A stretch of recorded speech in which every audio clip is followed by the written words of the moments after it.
नमस्कार, मैं हूं अंसार मुस्तर और आप देख रहे हैं जनमानस शेखावाटी। जिसकी रगों में खून दौड़ता है वही अपना जुनून तोड़ता है और तोड़ा है एक रिकॉर्ड, बनाया एक इतिहास।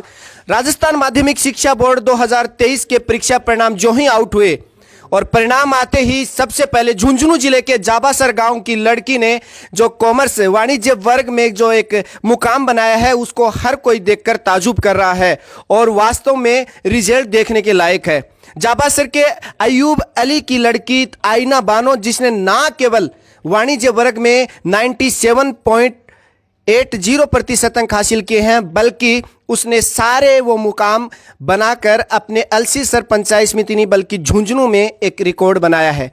आज जनमानस की टीम पहुंची है आईना के घर पे। आइए बात करते हैं कि आईना ने ये अंक हासिल करने के लिए किस तरह से प्रयास किया और उनका आगे क्या सपना है। आईना, सबसे पहले आपको बधाई हो। शुक्रिया सर, थैंक यू सर। आपने जिस प्रकार से 97.80 अंक हासिल किए हैं वो कम अंक नहीं होते, बहुत ज़्यादा अंक होते हैं, तो इसके लिए आपने क्या तैयारी की? मैं पहले तो रेगुलर थी, मेरी क्लासेस में कभी एब्सेंट नहीं होती थी और उसके साथ साथ मैं मेरी स्टडीज़ में रेगुलर थी, रिवीजन में। ऐसे नहीं था कि एग्ज़ाम से पहले मैंने पढ़ना स्टार्ट किया। हर दिन स्कूल जाती थी, पढ़ती थी, उसके बाद घर जाकर रिवीजन 2 घंटे 3 घंटे जितना हो सके उतना मैं ट्राई करती। महीने के पहले महीने मैंने 2 घंटे से स्टार्ट किया, उसके बाद 3, उसके बाद 4, लास्ट में एग्ज़ाम तक आते आते 6 से 7 घंटे का मेरा रूटीन बन गया और उस रिवीजन ने मुझे बहुत हेल्प की, उस कंसिस्टेंसी ने मुझे बहुत ज़्यादा हेल्प की जिसके कारण हो गया। आपके फैमिली बैकग्राउंड के बारे में बताइए। मेरे पापा वो एक शॉपकीपर है, दुकानदार, और मेरी अम्मी हाउसवाइफ है। और कितने भाई बहन आप? हम 4 बहन भाई है, 3 बहनें 1 भाई जी। और बड़े हैं छोटे हैं? मेरा भाई सबसे छोटा है और मैं 3 नंबर की हूँ। आपके सबसे ज़्यादा मार्क्स किस सब्जेक्ट में है? अकाउंट्स में 100, business studies 99, economics 99, English 94, Hindi 97। 10th class में आपने कितने अंक हासिल किए? वो कोरोना पीरियड था, 97.63। जी। कोरोना में जिस तरह से बच्चे डिस्टर्ब हुए, पढ़ाई का एक उनके ऊपर से जो वजन होता था, एक बोझ होता था, वो हट सा गया क्योंकि उस दौरान 2-3 साल लगातार ऐसे ही पास आउट किए बच्चों को। उस दौरान आपने क्या टारगेट लिया था? पढ़ती रहती थी या यही सोच रहे थे कि चलो पास हो रहे तो ठीक है? नहीं, कोरोना के पीरियड में मेरा पढ़ाई का पूरा रूटीन खत्म हो चुका था। मुझे 11th में इतनी उम्मीद भी नहीं थी कि मैं कुछ 90 प्लस स्कोर कर पाऊंगी क्योंकि उस टाइम तक 3 साल हो चुके थे और पढ़ने की आदत पूरी तरह से खो गई थी। पर जब मैं 12th में एंटर की तो मुझे लगा कि अभी ज़रूरी है पढ़ना और अभी पूरा सिलेबस बाकी है और पढ़ना अगर मैं कंटिन्यूसली नहीं पढ़ी तो स्कोर नहीं हो पाएगा। इसीलिए डे 1 से मैंने स्टार्ट कर दिया रेगुलर स्टडीज़ और कंसिस्टेंसी के साथ लगी रही मैं। ये नंबर बहुत ज़्यादा नंबर है। अगर माइनॉरिटी की बात करें तो पूरे राजस्थान में मेरिट है और अभी भी मेरिट का जो आंकलन है वो लगाया जा रहा है। कहीं ना कहीं आप स्टेट मेरिट में शामिल हो सकती हैं। तो इतने नंबर लाना और इस तरह से आपकी जो पढ़ाई करना, इसका श्रेय आप किसको देना चाहोगी? सबसे पहले तो रामनाथ शिक्षण संस्थान के पूरे टीचर्स को, स्टाफ्स को जो मेरे लिए सपोर्टिव रहे, मुझे हर टाइम मोटिवेट करते रहे कि तुम पढ़ सकती हो, तुम आगे कर सकती हो। और उसके बाद सबसे ज़्यादा श्रेय मनफूल जी सर को, जिन्होंने मुझ में देखा कि हाँ ये लड़की कुछ कर सकती है। हर दिन मुझे मोटिवेट करते रहे और इतनी उम्र होने के बाद, इतने बुजुर्ग होने के बाद भी वो हमारी प्रेरणा बनते रहे।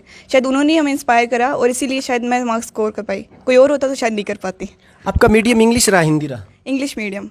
आप बहुत अच्छे मुकाम पे चली गई हैं। अब आपका एक ड्रीम या फ्यूचर प्लान क्या हो सकता है? अभी मैंने 12th तो पास कर ली और सीए मेरा मेन ड्रीम है, मेन गोल है और जून में मैं सीए फाउंडेशन के एग्ज़ाम स्टार्ट करूँगी और उसके बाद से सीए जर्नी स्टार्ट हो रही है।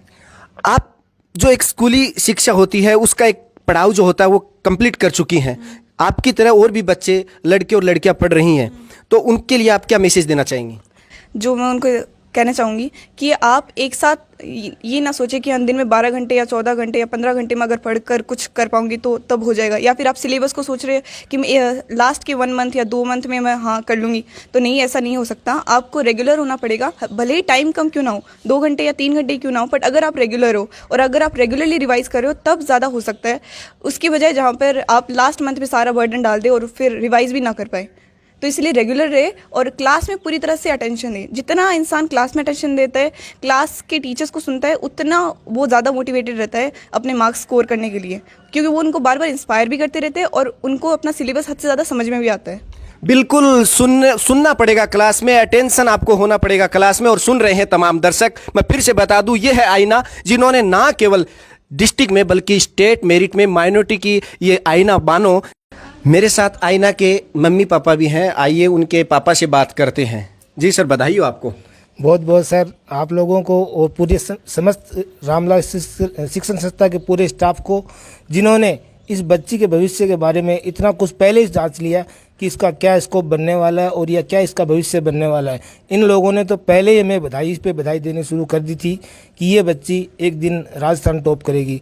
लेकिन मुझे इस बात से मैं बेखबर था कि मेरी बच्ची इतना भी इंटेलिजेंस हो सकती है। लेकिन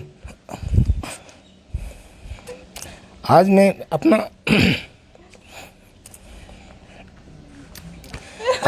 को फख्र महसूस कर रहा हूँ कि जो लोग बच्चियों को अपना बोझ समझते हैं वो बच्चियाँ बोझ नहीं हैं।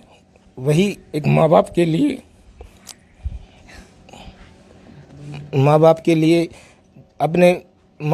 अपनी खुशी का जरिया है। आज मेरी बच्ची ने मेरा सर फख्र से ऊंचा किया है और मेरा ही नहीं पूरे गांव का, पूरे समाज का और पूरे कौम का फख्र सर से ऊंचा किया।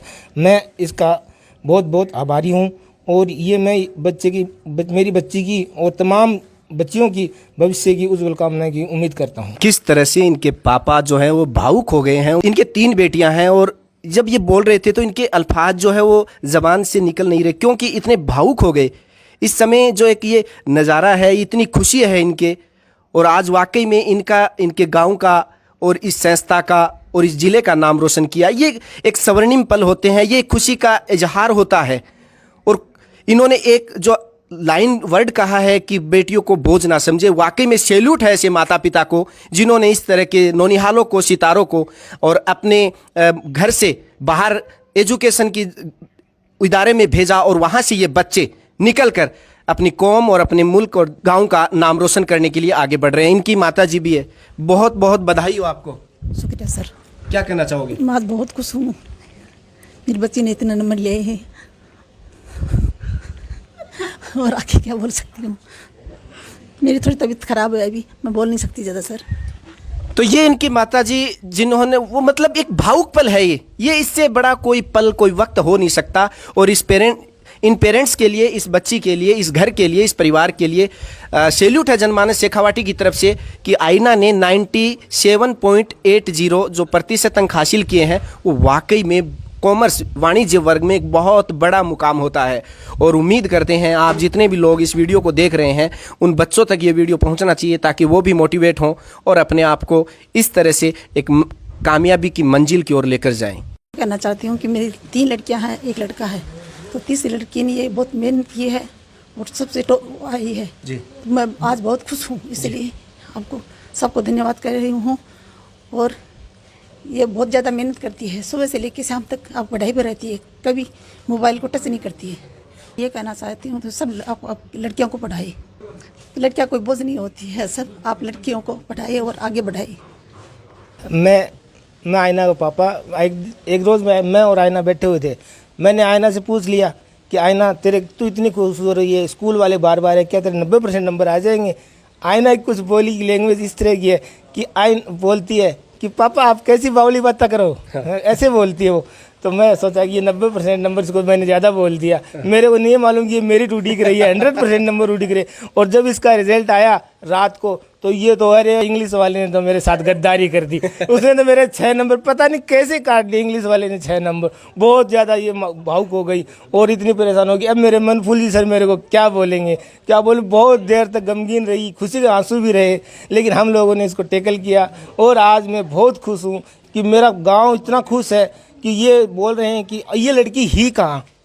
मेरे गांव को भी ये पता नहीं था कि इसके 3 बच्चियां हैं और इसमें छोटी छोटी आयना खान है। गांव वाले सोचते थे कि इसकी 2 बच्चियां, इसकी एक बड़ी की शादी कर दी और ये घर में जो काम करती यही है। लेकिन आयना खान अपने मामूल के हिसाब से हर रोज़ अपने दिनचर्या के हिसाब से अपना काम करती, अपना होमवर्क करती, अपना पढ़ाई में मन लगाती और जितना वक्त पढ़ाई में देती उतना पढ़ाई में देती। बाकी वक्त ये बेकार में मोबाइल वगैरह में ज़ाया नहीं करती, 1% भी मोबाइल नहीं चलाती। और मैं आज की अपनी बच्चियों को या अपने भाइयों को भी ये कहता हूँ कि अपना जो वक्त कीमती है वो पढ़ाई में दें, न कि ये मोबाइल में दें। आज ये मोबाइल अपने लिए एक सांप बना हुआ है। जो लोग मोबाइल में ज़्यादा दिलचस्पी लगाते हैं वो पढ़ाई में कभी कामयाबी की उम्मीद ना करें। और आज मेरी बच्ची ने इस बात को साबित करके दिखाया है कि ये मोबाइल कभी नहीं चलाती थी। और मैं भी आपसे भी गुजारिश कर रहा हूँ कि इस मोबाइल को ज़रूरत के हिसाब से काम में लें, जैसे कि अपने पढ़ाई के लिए या फिर अन्य कोई न्यूज़ वगैरह के लिए। बाकी इसमें ज़्यादा टाइम अपना ना ख़राब करें। ये वक्त है कीमती, अगर निकल गए तो किसी ने कहा कि जार दांत की करो कदर, हर चीज़ मज़े से खाओगे, निकल गए अनमोल वक्त मोती तो बाद में पछताओगे। मैं यही आपको कहना चाहता हूँ कि ये वक्त है, वक्त की कदर करो। अगर वक्त की कदर आप नहीं करोगे तो वक्त आपकी कदर नहीं करेगा। मैं सभी बच्चियों से, सभी मेरे भाइयों से, सभी बच्चों से ये गुजारिश करता हूँ, उनके गार्जियनों से, कि अपने बच्चों को ज़्यादा से ज़्यादा मोबाइल से दूर रखें और उनको पढ़ने के लिए तहकीक करें। बिल्कुल, बहुत बहुत ज़बरदस्त है इन्होंने जो मैसेज दिया है और जो कहा है, और सैल्यूट मैं करता हूँ साहब। आपके 3 बेटियां इनके, और इन्होंने तीनों बेटियों को पढ़ाया है और उनकी परवरिश करने का जो जिम्मा है वो पूरा इन्होंने, बड़ी बेटी को बीएड करवा दिया, और ये तीसरी बेटी है, 2 नंबर बेटी अभी पढ़ रही है क्या? हाँ, सेकंड ईयर फाइनल में। और ये तीसरी बेटी जिसने तो एक अद्भुत, लेकिन वाकई में सैल्यूट है ऐसे माता पिता को, ऐसे बच्चों को, ऐसे नौनिहालों को, कि ये जी तोड़ मेहनत और अथक प्रयासों से एक बेहतरीन और अच्छा रिजल्ट दिया है। मैं कैमरामैन जहांगीर के साथ अंसार मुस्तफा, जनमानस शेखावाटी, झुंझुनू।